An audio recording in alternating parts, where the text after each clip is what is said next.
శ్రీదేవి భాగవతం సుకన్య నా సత్య సంవాదం. ఒక రోజున రూపయవన సంపన్నులు రవిపుత్రులైన అశ్వినిళ్ళు క్రీడా వినోదపరాయణులే ఆ ఆశ్రమ ప్రాంతానికి వచ్చారు. సమీప సరోవరంలో స్నానం చేసి తడిబడ్డలతో మడిగా ఆశ్రమానికి నీరు తీసుకుని వస్తున్న సుకన్యాదేవిని చూశారు. దేవకన్యలా మెరిసిపోతున్న ఆమె సౌందర్యానికి ముగ్ధులయ్యారు. దగ్గరగా వెళ్ళి గజగామిని, ఒక్క క్షణం నిలబడు, మేమిద్దరం దేవపుత్రులం.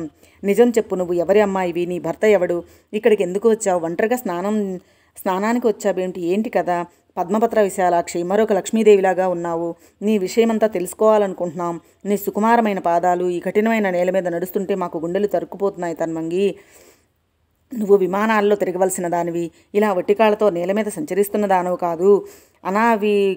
వికృతవై ఈ అడవిలో ఇలా ఎందుకు ఉంటున్నావు?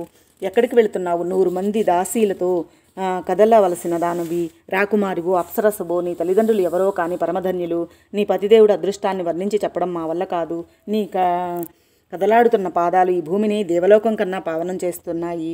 దేవలోకాధిక భూమిరియం చైవ సులోచనే ప్రచలం చ రణస్థేద్య సంపావయతి భూతలం సౌభాగ్యాచ్చ మృగాకామం ఏ త్వాం పశ్యంతి వైననే ఏ చాన్యే పక్షిణః సర్వే భూర్యం చాతి భావన.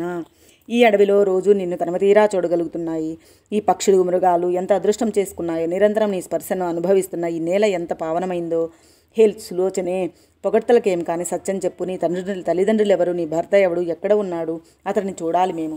హఠాత్తుగా ఎదురైన ఈ పరిస్థితికి రవ్వంత నివ్వెరపోయింది సుకన్యాదేవి. తడిబట్టలతో పరపురుషుల కంటపడినందుకు సిగ్గుపడింది.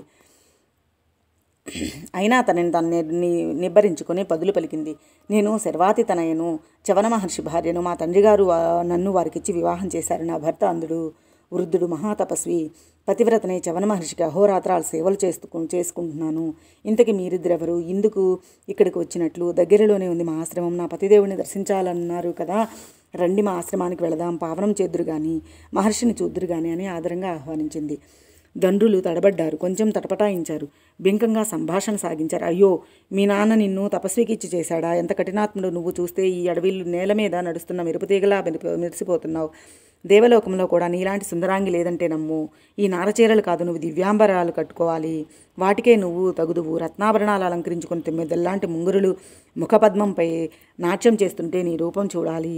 రంభాప్సరసలు తలదించుకోవాలి. ఆహా, బ్రహ్మదేవుడు ఎంత దుర్మార్గుడు! నీకు ఇలా నట్టడివిలో కాపురం రాశాడా? అది ఒక జడదారికి, అంధుడికి, వృద్ధుడికి భార్యవై పడి ఉండే అవస్థ కల్పించాడు. దారుణం భావిని, ఇది మహాదారుణం. విశాలనైనా నాట్యశాస్త్ర పండితురాలిలా కనిపిస్తున్నావు నువ్వు. ఆ కన్నులు లేడీ కబోదికి పరిచర్యలు చేయడమ్మా. మరి మన్మధుడి బాణాలు ఎవరి మీద పడుతున్నట్టు? ఏమవుతున్నట్టు? ఓ నవయవన, జీవితాన్ని ఇక వృధా చేసుకోకు. నీకు తగిన మరొక అందగాడికి పతిగా వరించు. నీకు ఈ వనవాసము, నారచీరలు, తపోదీక్షలు ఎంతమాత్రము పనికిరావు. ఇది మా ఖచ్చితమైన అభిప్రాయం. ఇదిగో మేమిద్దరం ఉన్నాం. ఎవరినో ఒకరిని వరించు. ఆ ముసలాడికి ఇంకా ఎంతకాలమని సేవలు చేస్తావు? చేసి ఏమి బాగుంటావు? ఒక అచ్చటాముచ్చట సుందరాంగిని భారీగా పొందగానే సరిపోతుందా? ఆలనా పాలన చూడొద్దా? పోషించలేని మగడు ఒక మగడైనా నిన్ను సంరక్షించలేని ఆ నిర్భాగ్యుడిని వదిలిపెట్టేయి. మాలో ఒకరిని వరించి సర్వసుఖాలు, భోగాలు అనుభవించు.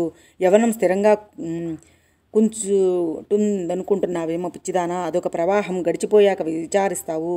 అప్పుడు ఏమీ ప్రయోజనం ఉండదు. తెలుసుకో, నా మాట విను. చైత్ర రథంలోనూ నందనవనంలోనూ విహరించు. నీ శుభలక్షణాలు చెబుతూనే ఉన్నాయి. నువ్వు రాజకుమారివని, రాజభోగాలు చూసిన దానవు. ఈ నిజారణ్యంలో అసలు ఎంతకాలం గడుపుతున్నావో మాకు అర్థం కావడం లేదు. ఓ పీకాభాషిని, ఓ చారువదన, ఓ మృగశాంబక చంచల నయన, ఓ రాకుమారి, దేవలోక భోగభాగ్యాలు నీకోసం ఎదురుచూస్తున్నాయి. అందుకో ఈ వనవాసము, ఈ వృద్ధాంధ సేవ నీకు దుఃఖమనిపించడం లేదా? వయస్సుని, మనస్సుని వంచుకోకు. ధైర్యంగా ఉండు. బయటపడు. మాలో ఒకరిని అంగీకరించి ఆలస్యం చేయకు. త్వరపడు. ఓ చంద్రముఖి, నువ్వు మల్లెపువ్వు కన్నా సుకుమారివి. నీళ్లు మోయడమా, పళ్ళు తేవడమా ఏమిటి ఈ చాకిరి? సేవలు చేయించుకోవలసిన దానవే తప్ప చేయవలసిన దానివి కాదు కదా. సుకన్యకు భయం వేసింది, వణికిపోయింది. ఎలాగో ధైర్యం కూడబెట్టుకుని మితంగా జవాబు చెప్పింది. ఓ మహానుభావులారా, మీరు దేవతలు, సూర్యభగవానుడి పుత్రులు, సర్వజ్ఞులు, సురసమ్మతులు. నా వంటి సౌభాగ్యవతిని మీరు ఇలా భావించడం తగదు. స్వయంగా ఇష్టపడి పెద్దల సమ్మతితో ఒక యోగీశ్వరుని పరిణయం ఆడాను. నేను అపమార్గం తొక్కలేదు. సర్వలోక ద్రష్ట, సర్వకర్మ సాక్షి అయిన దివాకరుడికి పుత్రులే జన్మించిన మీరు ఇలా మాట్లాడకూడదు, సమంజసం కాదు. నేను కులస్త్రీని, భర్తను విడిచిపెట్టి పరుణ్ణి వరిస్తానా? ఈ మాట అనడానికి మీకు నోరేలా వచ్చింది? అపారమైన ఈ సంసారంలో ధర్మం ఏమిటో అధర్మం ఏమిటో ఆ మాత్రం తెలుసుకోలేకపోయారా? ఇక చాలు, సంతోషించాను.